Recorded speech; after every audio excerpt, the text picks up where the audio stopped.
Ndonjëherë, kisha e vërtet quhet heretike nga standardet relative të njerëzve, jo nga standardi absolut i Biblës. Shembulli përfaqësues është besimi i kishës së hershme, që u damkos si herezi.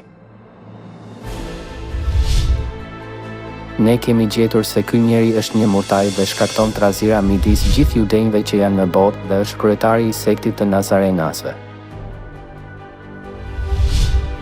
Judaistët nuk besuan në Krishtin që erdhi në mish dhe i përmbaheshin beslidhjes së vjetër. Për më tepër, ata denoncuan besimin e kishës së hershme që mbajti beslidhjen e re si herezi. Megjithatë, kisha e hershme besonte absolutisht premtimin se Perëndia do të vinte në mish dhe të vendoste beslidhjen e re. Kisha e hershme besonte absolutisht që Jezusi është Perëndia në mish dhe përhapi beslidhjen e re që themeloi Jezusi. Kisha e hershme dukej heretike në sytë e udhëheqësve hebrenj, por ishte kisha e vërtet në pikpamjen e Perëndisë. Historia e Biblës na mëson sa e rrezikshme është të akuzosh një kishë si heretike në bazë të doktrinave personale.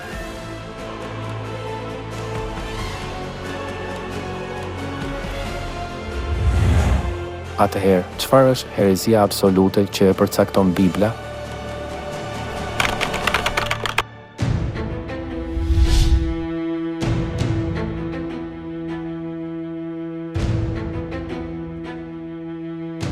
Ne mund të dallojmë herezit absolute që i përcakton Bibla, duke kontrolluar nëse ato janë të beslidhjes së re të themeluar nga Jezusi apo të doktrinave të shpikura nga njerëzit.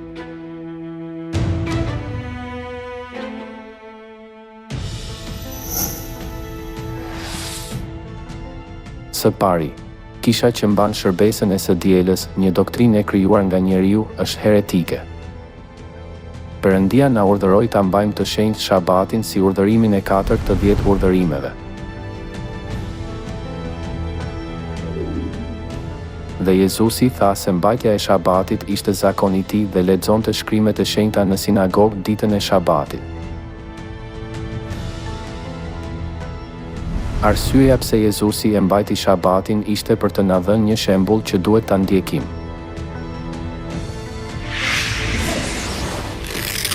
Pra, kisha që mban shërbesën e së dielës që nuk gjendet në Bibël është heretike.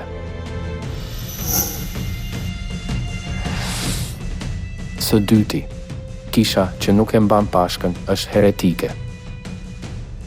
Pashka, të cilën Perëndia na urdhëroi ta mbajmë, është e vërteta që na shpëton nga të gjitha fatkeqësi.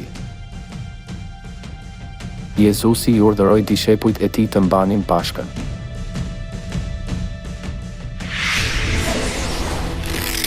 Kisha që nuk mban Pashkën e regjistruar në Bibël është heretike.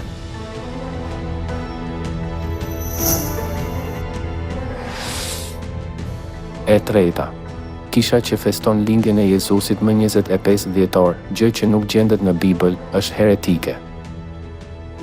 Krishtlindjet e kanë origjinën nga zakoni pagan i adhurimit të Perëndisë së diellit.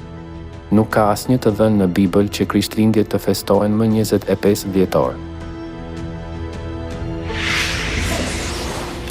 Pra, kisha që feston krishtlindjet më 25 dhjetor, gjë që nuk gjendet në Bibël, është heretike.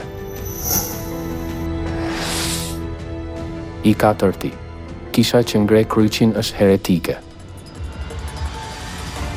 Kryqi ishte një instrument i përdorur për të kryer dënimin me vdekje nga romakët e lashtë. Bibla paralajmëron se kryqi i krijuar nga njeriu është një idhull që nuk mund të na japë shpëtim ose jetë të përjetshme.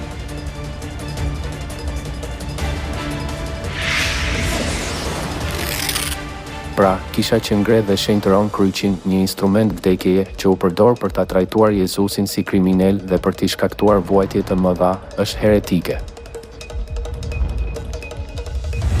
I vetmi standard për të dalluar herezin është Bibla. 2000 vjet më parë, njerëzit që akuzuan Jezusin si heretik bazuar në doktrinat e tyre, u shkatëruan të gjithë. Është e njëjta edhe në këtë epokë. Kisha që ndjek doktrina të krijuara nga njeriu do të shkatërrohet në fund, sepse ajo që ata ndjekin janë herezi absolute nga pikpamja e Biblës.